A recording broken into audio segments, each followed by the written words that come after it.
Start. नमस्कार, मैं सत्येंद्र कुमार सिंह।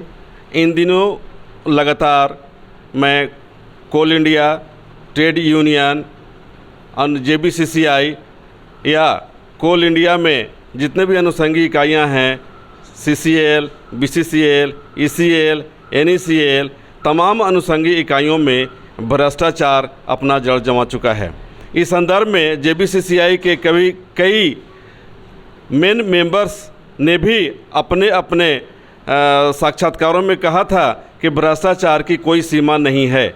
भ्रष्टाचार इतना है कि इसमें कई ट्रेड यूनियन के नेता भी संलिप्त हैं, कई नेता संलिप्त हैं, कई अधिकारी संलिप्त हैं। कल ही हम लोगों ने एक एपिसोड जारी किया है जिसमें BCCL और ACCL के CMD समेत 14 अधिकारियों पर मामला दर्ज किया गया है CBI की तरफ से। जिस अपराध शाखा है CBI का, वो उसके जो अधिकारी हैं मनीष राज, उन्हीं के नेतृत्व में इसकी जांच चल रही है। इसी संदर्भ में मैं आपको बताना चाहूँगा कि इंटक के से संबद्ध राष्ट्रीय कोयलरी मजदूर संघ जो विभिन्न कोयलरियों में, विभिन्न अनुषंगी इकाइयों में काम करता है मज़दूरों के हित में, मज़दूरों के लिए, इन्होंने अपने स्तर से, चूँकि ये पहले CBI में रह चुके हैं और फौजी भी रहे हैं, तो इन्होंने अपने स्तर से कई अधिकारियों को या कई कोल माफियाओं के खिलाफ कार्रवाई करवाई है। इसी संदर्भ में आज हम बात करेंगे रामेश्वर सिंह फौजी जी से। रामेश्वर जी, आपका स्वदेश वाणी में स्वागत है। जी, बहुत बहुत धन्यवाद सर आपको। पहला सवाल मेरा ये रहेगा कि कोल कंपनियों को जो नुकसान होता है या घाटा होता है, उसका क्या कारण है? कोल कंपनियों का मेरा जो तजुर्बा है, मैं आपको बता दूं कि 87 से मैं भ्रष्टाचार के खिलाफ लड़ाई लड़ रहा हूं, जो मेरा जहां तक ताकत है। तो घाटा का कारण कोयला उद्योग में देश के बाकी जितने उद्योग हैं, प्रतिष्ठान हैं, सबसे ज़्यादा भ्रष्टाचार कोल इंडिया में है। इसके कई कारण हैं। कारण ये है कि शुरू से ही कोल इंडिया पर राजनीतिक पार्टी का दबाव रहा और कोल इंडिया में काम करने वाले जो ट्रेड यूनियन के लोग हैं, जो मजदूर हित की बात करते हैं, ट्रेड यूनियन का काम था मजदूरों और प्रबंधन के बीच में पुल का काम करना और दोनों के बीच में खाई पाट करके राष्ट्र हित, उद्योग हित में कोल इंडिया को चलाना। लेकिन अभी जो माहौल है, इसके पहले मैंने देखा है कि 1993 तक बिंदेश्वरी दुबे जी हमारे स्वर्गीय मजदूर मसीहा नेता के रूप में जाने जाते हैं, तो उस समय तक इतना भ्रष्टाचार नहीं था जो आज देखने में मिल रहा है। आज जितने भी यूनियनें हैं जो डायरेक्ट मैनेजमेंट से इन्वॉल्व हैं, कदम कदम पर उनको सभी चीज़ें की जानकारी है, तो एक तरह से व्यापारी वर्ग का समावेश हो गया है। रिकॉग्नाइज 5 यूनियन है कोल इंडिया में, लेकिन आप छोटे मोटे ऐसे 53 यूनियन हैं जो भी ताकतवर लोग हैं कोयलवरी में, चाहे क्षेत्र में, अपना एक यूनियन का रजिस्ट्रेशन खड़ा कर लिया और कोयले की चोरी, लोहे की चोरी, तेल की चोरी में अधिकारियों से लेकर के ट्रेड यूनियन नेता सभी इन्वॉल्व हैं। एन कैन प्रकार में उनको पैसा कमाना है। उसी तरह से आप लोकल सेल की बात आपके चैनल में दिखाया गया। लोकल सेल में आज प्रतिदिन CCL में 1 करोड़ से ऊपर की अवैध वसूली होती है, लेकिन आवाज़ उठाए कौन? इस अवैध वसूली में हिस्सेदार CCL के लोग, ट्रेड यूनियन के नेता जो रात दिन कोयलरियों में काम करते हैं, उनको जानकारी में है। स्थानीय पुलिस जो चौथा स्तंभ है हम लोग का, प्रेस मीडिया के लोग, दबंग लोग, विधायक, MP, जो जिसके क्षेत्र में जितना ताकतवर है उतना बड़ा हिस्सा उसको मिलता है। अब आइए भ्रष्टाचार पर। आज कोल इंडिया में जैसा कि मामला आपने बताया BCCL और ECCL का, तो BCCL ECCL के 14 अधिकारियों जो सीबीआई के शिकंजे में आए हैं वो नीचे कोई पीओ नहीं है, मैनेजर नहीं है, सभी डायरेक्टर लेवल के नेता है। तो अभी कुछ दिनों से ये खासकर ये भाजपा की सरकार में जो पहले हुई अभी सीबीआई को सीमित कर दिया गया है, सुस्त कर दिया गया है और भ्रष्टाचार सिस्टम में आ गया है। अब इसको घूसखोरी नहीं कर सकते हैं, सिस्टम में आ गया।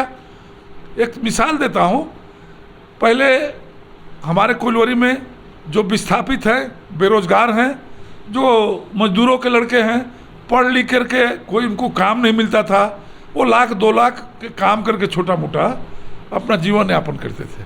अभी ये मोदी सरकार की पॉलिसी, उसने क्या किया कि अब करोड़ों करोड़ का, जैसे क्वार्टर रिपेयर के लिए कायाकल्प योजना निकलता है, 1000, 5,000, 100 करोड़, 200 करोड़ का काम। अब जो छोटे मोटे ठेकेदार हैं, जो छोटी मोटी पूंजी से अपना जीविका चलाते थे, उनका दुकान बंद हो गया, वो भूखे मर रहे हैं, उनके पास इतने पैसे नहीं है कि इतना बड़ा टेंडर ले। और यही ठेकेदार, ये माफिया तत्व हावी हो गए हैं, ये सरकार के इशारे पर। ये भाजपा सरकार को मालूम है, कोयला मंत्री को मालूम है। अब जो कमीशन छोटे मोटे अधिकारियों को भी मिलता था, ओवरसीज इंजीनियर को, चाहे सिविल के जो एरिया के अधिकारी थे, अब उनको नहीं मिलता, क्योंकि करोड़ों सैकड़ों करोड़ का काम, हजारों करोड़ का काम निकलता है, वो डायरेक्ट सिस्टम में आ गया। सरकार के हर एक जगह प्रतिनिधि खड़े हैं, चाहे अधिकारी के रूप में, चाहे कर्मचारी के रूप में, डायरेक्ट वहाँ पैसा मिलता है।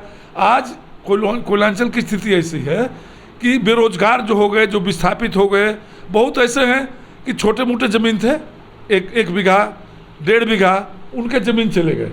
तो ज़मीन कम होने का उनको नौकरी नहीं मिली, वो 1.5 बीघा में ही अपने बच्चे को परवरिश करते थे, लेकिन वो परवरिश जो मुंह करने वाला था वो भी छीन गया। स्वाभाविक है कि पेट पालने के लिए वो चोरी करेंगे, डकैती करेंगे, आतंकवाद की ओर बढ़ेंगे।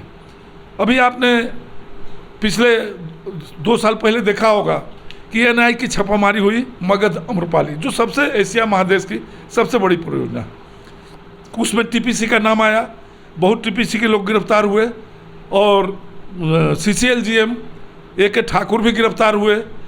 लेकिन मैं सरकार से जानना चाहता हूं, सरकार तक संदेश पहुंचाएं। टीपीसी ठीक है, सरकार के खिलाफ है, टीपीसी को टारगेट बनाया गया, सरकार के खिलाफ है, तो टीपीसी सरकार के खिलाफ है, ये गलत बात है, मैं भी मानता हूं।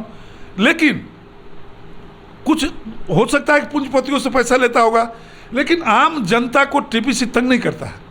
लेकिन क्या टीपीसी के अलावे मगध अमरपाली इतना बड़े परियोजना में क्या वहाँ के नेता, वहाँ के विधायक, वहाँ के एमपी क्या इन्वॉल्व नहीं है? मुखिया से लेकर के पंचायत सेवक से लेकर के सांसद तक इसमें इन्वॉल्व है। सरकार को, चाहे झारखंड सरकार हो चाहे केंद्र सरकार हो, सबको मालूम है कि कहाँ कहाँ से कितना वसूली होती है। और पकड़ने वाला कौन है? झारखंड का तंत्र है, पुलिस।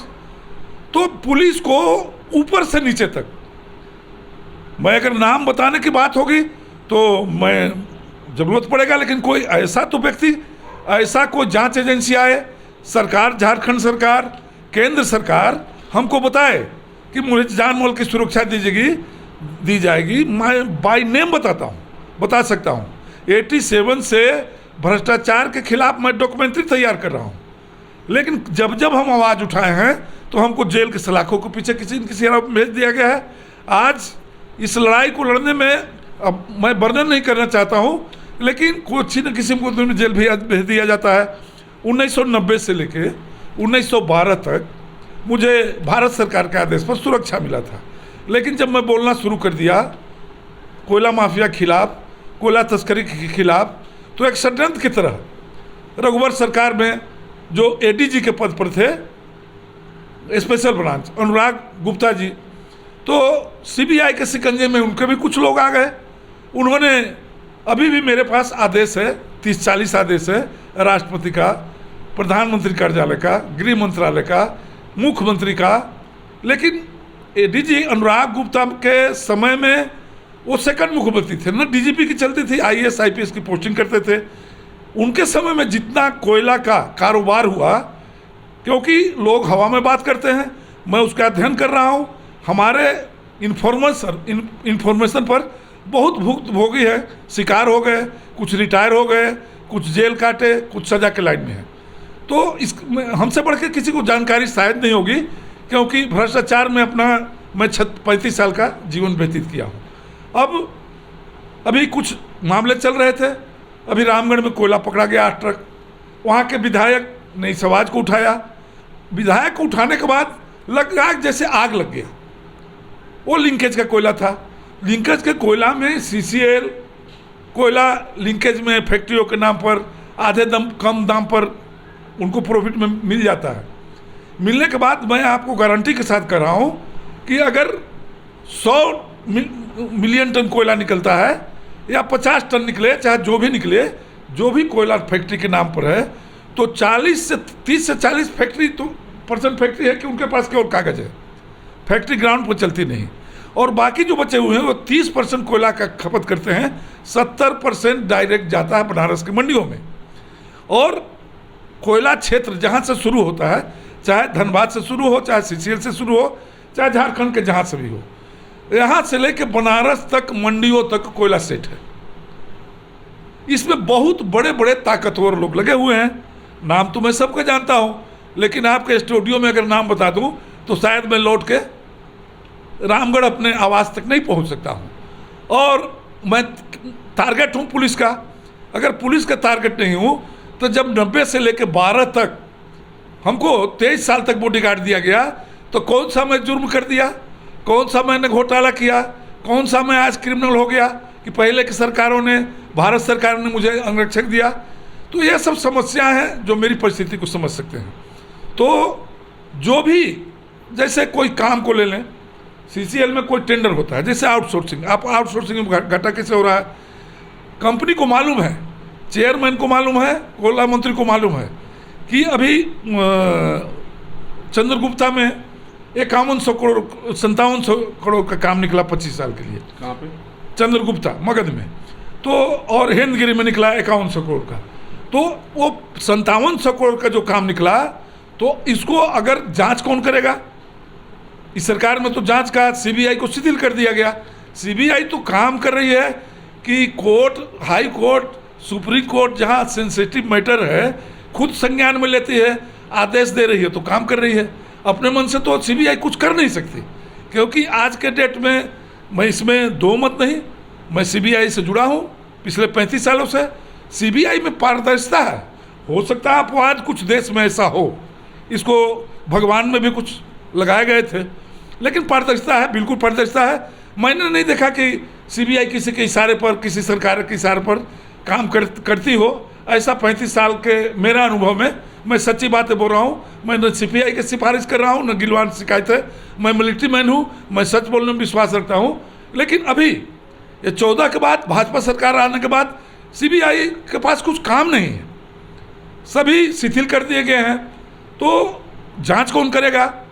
जहाँ जैसे चंद्रगुप्ता की बात है, तो 5100 करोड़ का जो टेंडर निकला, एक्चुअल में अगर ईमानदारी से काम किया जाए तो काम होगा उसका चौथा कर दीजिए, 1500 करोड़ का।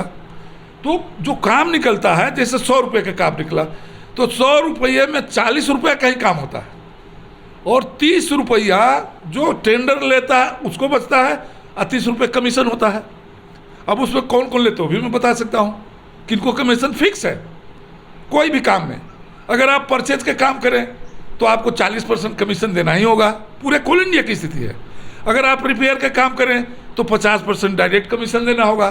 एकदम कोल इंडिया में या किसी भी अनुषंगी इकाई में इन दिनों ये परिपाटी चल गई है कि अभी आप बता रहे हैं कि उसको देना होगा कमीशन, तो कमीशन नहीं, ठीक है, नहीं ठीक, आपकी बात मैं मान रहा हूँ। लेकिन यहाँ पर ये सवाल उठता है कि कई परियोजनाओं में, कई प्रोजेक्ट में, कई अनुषंगी इकाइयों में जो शेड्यूल रेट है उसका 50% बिलो लोग काम ले रहा है, तो ऐसी स्थिति में वो किसको किसको पैसा देता है? तो सवाल है कि जब आप ये मेरे पास मोबाइल है, इसका एक्चुअल वैल्यू क्या है? ये मोबाइल है चाइनीज, इसका कीमत है 3000। अब इसमें ऊपर से सैमसंग का कवर चढ़ा दीजिए, केवल कवर चढ़ा दीजिए, इसको आप खरीदिए 20,000 में। असली सामान कितने का आया? 4,000 का। दूसरा, कोल इंडिया में जैसे ठेके का काम हो, चाहे जो सामान खरीदे जाते हैं उसकी कोई गारंटी नहीं है। रिपेयर में जैसे डंपर का पार्ट्स लीजिए, डंपर में थोड़ा सा आवाज़ हुआ बेरिंग में तो ग्रीस देने से ठीक हो सकता है। मैं ऐसे बहुत मिसाल दूंगा। मेरा सवाल ये है कि आज मान लीजिए कि आपने उदाहरण दिया मोबाइल का, जी, तो मोबाइल का जो आपने उदाहरण दिया 3,000 का कीमत है, लेकिन टेंडर जब निकलेगा तो हम 4 लोग होंगे और वहाँ पर जो इसका वैल्यू है उसे 60% बिलो हम काम लेंगे, तो ऐसी स्थिति में काम हम कैसे करेंगे? क्या यह पेपर पर होगा कि ओरिजिनल काम होगा? वो काम 100 रुपया का है, निकाला जाता है 400 रुपया का। वो 100 रुपये काम के एस्टीमेट 400 रुपया का बनाया जाता है, तो 400 में 300 को बनाया गया, तो 100 आप काम लिए उनका, 100 का काम, 100 मेरा। हम अधिकारी हैं, आपको काम दिए। वो एस्टीमेट ही ऐसा बनता है। जैसे आउटसोर्सिंग के बोले ना कि भाई 5100 करोड़ का काम निकला, वो अगर ईमानदारी से काम किया जाए तो 2000 करोड़ में हो जाएगा, 2000 करोड़ में हो जाएगा। तो ये जो 200 करोड़ में 2000 करोड़, लेकिन ये 5100 करोड़, तो ये जो 3,000 करोड़ जो पैसे जाएंगे कहाँ जाएंगे? आज आपको नहीं मालूम है क्या? आपको भी मालूम है, आज जितने भी ये राजनीतिक पार्टियां चल रही है 70% खर्चा कोल इंडिया चल रहा है। 70% कोल इंडिया से खर्चा चल रहा है। जितने भी कौन कौन पार्टी संलिप्त है? किस किस पार्टी को कोल इंडिया पैसा देती है? सभी पार्टी, जिसको जितना ताकत है, जिसको जितना ताकत है, जितना पावर में है। मुखिया है तो टन पर 10 रुपया ले रहा है, विधायक है तो 500 रुपया ले रहा है, MP है तो 1000 ले रहा है, मैनेजर है तो 200 ले रहा है, PO है तो 300 ले रहा है, GM है तो 800 ले रहा है। तो जिसको जितना पावर है, जितनी बड़ी कलम में शक्ति है, आज जो लोकल में ताकतवर है। आज ट्रेड यूनियन में आप नज़र उठा के देखें, मैं 83 में CCL में ज्वाइन किया मिलिट्री से आने के बाद, 86 से सही पॉलिटिक्स में आया। 86 में मैं देखा कि जो फटा हुआ पैजामा पहन के घूमता था साइकिल पर, टूटा हुआ मोटरसाइकिल पर घूमता था, आज उसके रांची में, दिल्ली में, बम्बई में करोड़ों करोड़ के विशाल बंगले हैं, लग्जरी गाड़ियां हैं। बेरमो को, जो अभी बेरमो में 95 मजदूरों का ट्रांसफ़र हुआ, ये CBO CCL में पहला आए। SK सिन्हा, कोल इंडिया के इतिहास में इतना इन्होंने दम दिखाया कि 95 आदमी को एक बार ट्रांसफ़र किया। इसके पहले कोई माल के लाल हाथ नहीं लगाया था। पूरे बेरमो में खलबली मच गई। जिनका ट्रांसफ़र हुआ था लगा उनके घर में जैसे डेड बॉडी उठ रहा। भाई यहाँ भी काम कर रहा है, उतना ही सैलरी मिलेगा, बोनस मिलेगा, क्वार्टर है ही, बगल कॉलोनी में वही मिलेगा। रोआ पीटन पड़ गया। और जितने जो चोर नेता थे वो भी हाय तौबा बचाने लगे। लेकिन मैंने देखा, मैं दाद देता हूँ, सरकार को सुनाता हूँ, भारत सरकार को, कि ऐसा CBO पहला बार CCL में मिला जिन्होंने एक्सटेंड किया। और मेरी यूनियन, मैं कदम कदम पर उनके साथ हूँ। तो क्या केवल बेरमो में ही ऐसा है कि अन्य परियोजनाओं में भी है ऐसे लोग जहाँ 10 साल, 12 साल, 25 साल से पदस्थापित हैं, उनका ट्रांसफ़र क्यों नहीं किया? कहीं यह किसी दुर्भावना से ग्रसित होकर के तो यह कार्रवाई नहीं करवाई गई? जी नहीं, बेरमो में ऐसा था कि बेरमो मजदूर मसीहा बिंदेसी दुबे, रामदास सिंह, शफीक खान, मिथिलेश सिंह, ऐसा ही नेताओं का गढ़ था जो सही में इंसान थे, जो ईमानदारी से काम करते थे।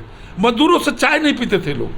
लेकिन बिंदेसी दुबे गुजरने के बाद शफीक खान भी चले गए, मिथिलेश बाबू चले गए, रामदास सिंह चले गए। जो न्यू जनरेशन आया उसका एकमात्र धंधा हो गया एन प्रकार। मेरा सवाल ये है कि केवल क्या बेरमो में ही ऐसे लोग हैं कि अन्य परियोजनाओं में भी हैं?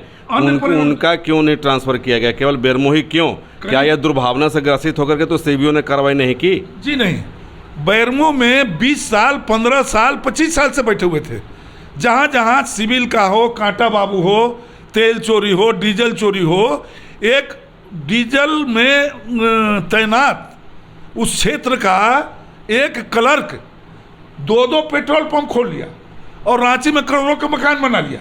और जब घर का उद्घाटन किया तो 10 लाख रुपया उद्घाटन में खर्च किया। हमारे सवाल के जवाब आप नहीं दे पा रहे हैं। हम ये कह रहे हैं कि केवल बेरमो में ही ऐसे लोग थे या अन्य परियोजनाओं में भी हैं? उनका ट्रांसफ़र क्यों नहीं करवाया गया? ये मेरा ट्रांसफर हुआ, कुछ छूटे हुए हैं, कुछ नॉलेज में नहीं है, हो रहा है। और मैं भी टाइम टू टाइम उनका लिस्ट बना के CBO को दे रहा हूँ। अभी 30 साल से 35 साल से सुरक्षाकर्मी जो भी सेंसिटिव पद में आते हैं उनका मैं नाम दिया, उन्होंने दूसरे दिन ट्रांसफ़र किया। बहुत कुछ है कि सारी जानकारियाँ उनके पास नहीं है, मैं अवेलेबल करा रहा हूँ। तीसरा है कि आज किसी ट्रेड यूनियन नेता से आप मिलिए, किसी से, क्या भ्रष्टाचार खिलाफ एक लाइन बोलता है? घूसखोरी खिलाफ एक बोलता है? कभी नहीं बोलता, क्योंकि उसमें शामिल है 90% ट्रेड यूनियन के लोग भ्रष्टाचार में डायरेक्ट शामिल हैं। आखिरी संपत्ति क्या उनका? बाबूजी का टकसाल है जो 100 करोड़ 200 करोड़ के मालिक बन गए, बाबूजी के टकसाल है।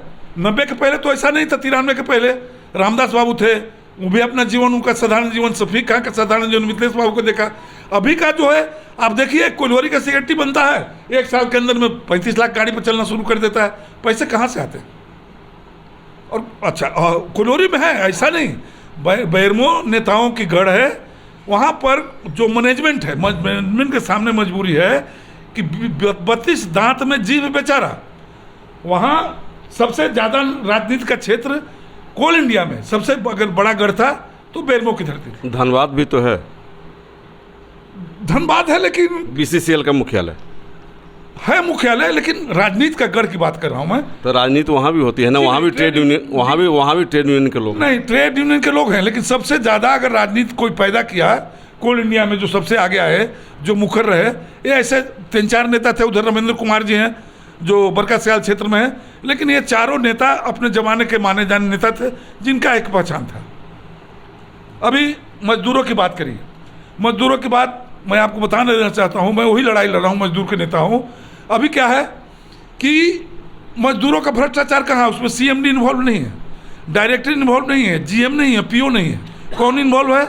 वो पर्सनल में कार्मिक को बैठे हुए कोल्हारी में बाबू। कौन इन्वॉल्व है? कलम के सिपाही जो बिल बनाते हैं। आपको अगर कोई एम्प्लॉय मर जाता है, उसके परिवार के लोग फ्यूनरल के भी पैसा, जलाने के पैसा भी उठाने जाते हैं, उसमें घूस, मेडिकल में घूस, LLTC सरकार का मिलने वाला उसमें घूस। बिना घूस दिए काम नहीं होगा। अगर आप क्वार्टर लेना चाहते हैं तो अभी क्या है कि CCL में हमारी इंटक बार है, 4 यूनियन है, तो 4 क्वार्टर खाली हुआ तो 4 उसके हाउसिंग के में बैठते हैं। पहले मैंने तय कर लिया कि 1 क्वार्टर हम, मेरे आदमी को 1 क्वार्टर, हम मेरे आदमी को 4 क्वार्टर है, 4 यूनियन मिलकर बांट लिया। कार्मिक प्रबंधक का उसमें GM का नॉलेज भी नहीं होता, PO को। कार्मिक प्रबंधक संलिप्त हो गए, एक क्वार्टर में 50-50 हज़ार रुपया दे के एम्प्लॉय को मिलता है। ये स्थिति है। आपका अगर किसी एम्प्लॉय का बेटा बीमार है, भेलोर में भर्ती है, और वहाँ से एडवांस के लिए वहाँ से आ गया कि 5 लाख रुपया चाहिए उसको जान बचाने के लिए, वो पैसे लेने के लिए अगर मजदूर 5% घूस नहीं देता है हर एक टेबल पर, तो उसके बच्चे मर जाएं भेलोर हॉस्पिटल में, वो बिल आगे नहीं बढ़ पाएगा। अब इसमें CCL CMD को चाहिए कि जो मेडिकल बिल हो, LTC हो, LLTC हो, चाहे जितने प्रकार का भुगतान हो, एक टाइम कट ऑफ टाइम तय करे कि LTC के बिल सबमिट करेंगे तो 20 दिन में मिलेगा, LLTC के 20 दिन में मिलेगा, मेडिकल बिल 30 दिन में बनेगा। अभी आपको एक मजदूर को अगर परिवार का नाम छूट गया सर्विस शीट में, बैरमो में कुछ ऐसी कहानी आई है कि अगर नाम जुड़वाना है उसमें, आप ये अफिडेविट करके दे रहे हैं, जन्म प्रमाण पत्र दे रहे हैं, लेकिन 10,000, 20,000, 5,000 गुंडा राज कायम हो गया है, कोई देखने वाला नहीं। दूसरा कि मैनेजमेंट उस आदमी पर कार्रवाई नहीं कर सकती, क्योंकि ये ट्रेड यूनियन के बड़े बड़े नेताओं के संरक्षण में वो काम करते हैं। 2 साल पहले एक आदमी आया मेरे पास, बोला कि एक बाबू है, बोलता है कि CMPF का टेबल उसको दिला दीजिए। मैं बोला तो जानता नहीं, बोला मेरा दोस्त है, सब 50,000 रुपया दे देगा। हमको बोला क्यों? हमें क्यों? बोला टेबल मिल जाएगा तो। मैं बोला साला ये काम तो मैं करता नहीं, मैं किसी का चाय नहीं पीता, घूस क्यों लूँगा? आप सोचिए कि CMPF के टेबल पाने के लिए एक क्लर्क 50,000 रुपया दे सकता है, मेरे तक ऑफर पहुंचा एक सिविलियन से। आप सोचिए भ्रष्टाचार कहाँ से? जरूर है लाख कमाएगा। CMPF में देख लीजिए, रिटायर हो गए लोग, रिटायर होने के बाद उनका फार्म भर के कुछ न कुछ में तकनीकी वहाँ के जो बाबू हैं डिफिकल्टी छोड़ दिए, उनका सेटिंग है CMPF कार्यालय से, उसमें नेता लोग लग जाते हैं। अगर कुछ ऐसे मामले आए हैं कि 10 लाख CMPF का है तो ट्रेड यूनियन के नेता 5 लाख, वहाँ आधा पैसा लोग बंटवा देता है। उसके बाद सूदखोरों का मार है, सूदखोर के चक्कर में अगर एम्प्लॉय पड़ गए, सबको मालूम है, अधिकारियों को मालूम है, नेताओं को मालूम है, तो सूद के सूद जोड़ के जाते समय घर का हड़िया बर्तन बेच के उनको जाना पड़ता है। उसका आवाज़ उठाने वाला कोई नहीं। सूदखोरी के खिलाफ आवाज़ उठाए थे हमारे गुरुजी शिबू सोरेन जी अपने ज़माने में। तो जिस समय हम 83 में ज्वाइन किए थे, 93 में सूदखोरों का एक डर था। अभी तो कोई माई बाप है नहीं, न कोई विधायक, न कोई MP, न कोई नेता, कोई इस बात को उठाने के लिए तैयार नहीं है। आज मजदूर की स्थिति जो आज सुधरी थी, ये इन तक कांग्रेस की सरकार के दिन थी कि 71 से लेकर 75 तक कोल इंडिया का नेशनलाइज हुआ। जो कोयलवरी मालिक के कोयलवरी में बंधुआ मजदूर के जीवन जीते थे, डंटों से मार के पिटाई होती थी, जैसे तैसे जीवन व्यतीत करते थे। कोल इंडिया का नेशनलाइजेशन हुआ 1975 में, कोल इंडिया का गठन हुआ। आज मजदूर को इतना वेतन मिलता है कि अगर ईमानदारी से खर्च करे तो उसको भविष्य के लिए भी रख सकता है। उसके बच्चे आज पढ़ के IAS IPS हो रहे हैं। लेकिन भाजपा सरकार 1914 में आने के बाद अभी बोल रही, अभी आप देखे होंगे, बोली 5% कोल इंडिया हर एक साल मजदूरों को छटनी करेगी। अभी नीलामी 67 को खदानों को नीलामी करेगी। अभी मगध अमरपाली परियोजना जो एशिया का सबसे बड़ा परियोजना है, आप देखिए CTO के नाम पर कम से कम अभी भुरकुंडा कोलोरी 2 साल से बंद है। ऐसे बहुत कोलोरियाँ हैं जो साल भर 6 महीने से बंद है। CTO बनाए कौन? CCL के अधिकारी बनाएंगे। CTO देने वाला कौन? सरकार। केंद्र सरकार के अंदर में, झारखंड सरकार में 2 साल से कर्मचारी, 1000 कर्मचारी, 5000 कर्मचारी बैठ के तनख्वाह ले रहे हैं। कितना का नुकसान हो रहा है आप सोचिए, अरबों का नुकसान हो रहा है। CTO नहीं बना है। रामेश्वर जी, एक चीज़ हम जानना चाहेंगे कि आपने बताया भ्रष्टाचार है, ठीक है, आप मजदूरों की लड़ाई लड़ रहे हैं, ठीक है, लेकिन आपका प्लेटफॉर्म है कहाँ? अभी हाल ही में हम लोगों ने देखा है और बहुत जल्दी 17 तारीख को JBCC की बैठक होनी है। 10वें JBCC की बैठक से आप इंटक बाहर है और इसमें भी इंटक शामिल नहीं हो सका। क्यों नहीं हो सका? आपके आपसी विवाद के कारण आप प्लेटफॉर्म से बाहर हैं, तो आप मजदूरों की लड़ाई कैसे लड़ेंगे? आप बता रहे हैं कि उतना पैसा ले लिया, वो उतना पैसा ले लिया, भ्रष्टाचार में लिप्त, तो आप लड़ेंगे कहाँ? आपके पास प्लेटफॉर्म कहाँ है? मजदूर की लड़ाई केवल JBCCI ही नहीं होता है। JBCCI मजदूर के कुछ प्रमुख मुद्दे हैं, उस पर डिस्कशन करती है। अब जहाँ तक इंटक की लड़ाई की बात है, तो केवल मैं दोषी नहीं हूँ। जब आप जान रहे हैं कि 3-3 ग्रुप, 4-4 ग्रुप इसमें काम कर रहा है, तो केवल मैं दोषी नहीं हूँ। और लेकिन इंटक की लड़ाई है, वो कब ख़त्म होगी ये भी नहीं कहा जा सकता। ये भाई भाई की लड़ाई है, लेकिन सभी हम कांग्रेस के लिए काम करते हैं। लेकिन मैं आपको खुले मन से कह दूँ कि मैं अपने राजनीतिक लाइफ में मैं न किसी GM से मिलने जाता हूँ, न PO से मिलने जाता हूँ, मैं किसी अधिकारी से मिलता नहीं।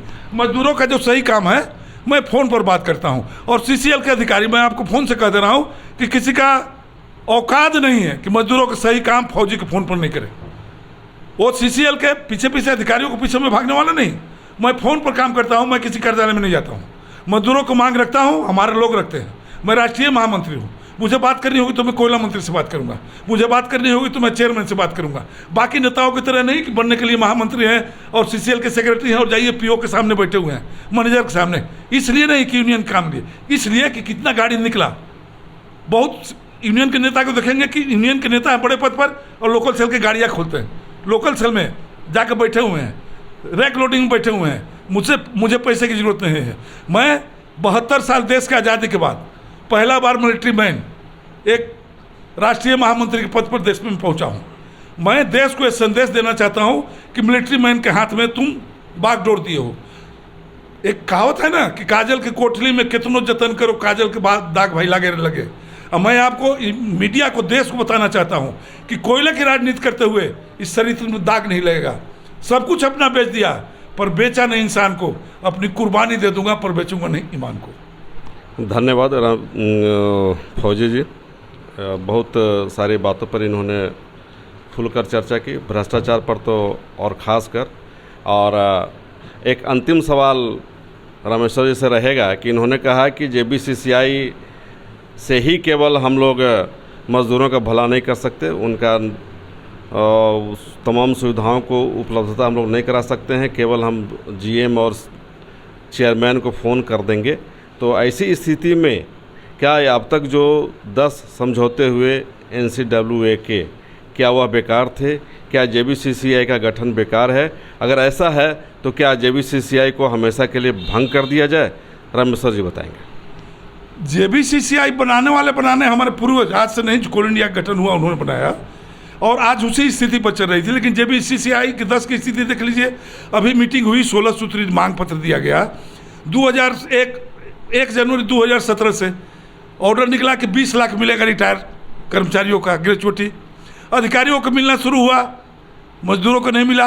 वो रिटायर हो गए तो हमारे परिवार का अंग है ना, बाप अगर बूढ़ा हो जाएगा तो घर से निकाल देंगे, किसी ने कोई चर्चा नहीं किया। आज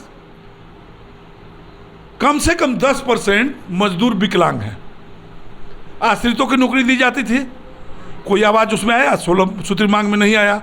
फीमेल VRS जो हमारी माँ बहनें क्यों काम करती है, कोई कर्मचारी मर जाता है, शौक से नहीं कर रही है, उसका पति एक्सपायर कर गया जवानी में, वो मजबूरी में जाके काम कर रही है, उसके बच्चे जवान हो गए, तो एक महिला से बढ़ के उनका बेटा काम करेगा, देश को ज़्यादा फायदा उठाएगा, उसको दी जाती थी।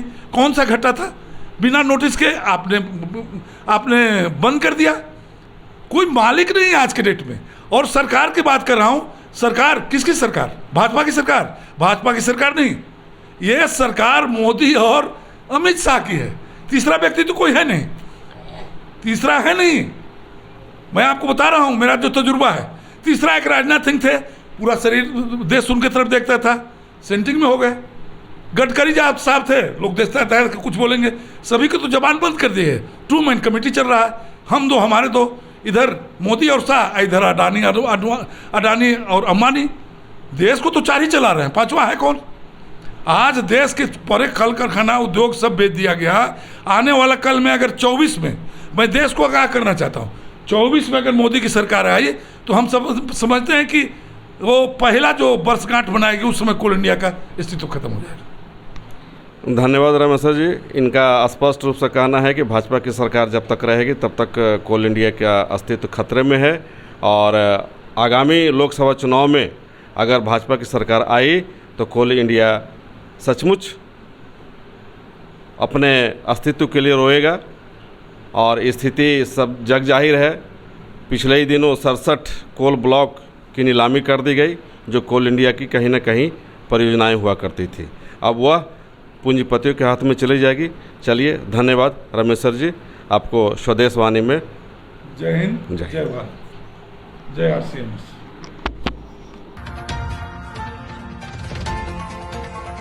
स्वदेश वाणी।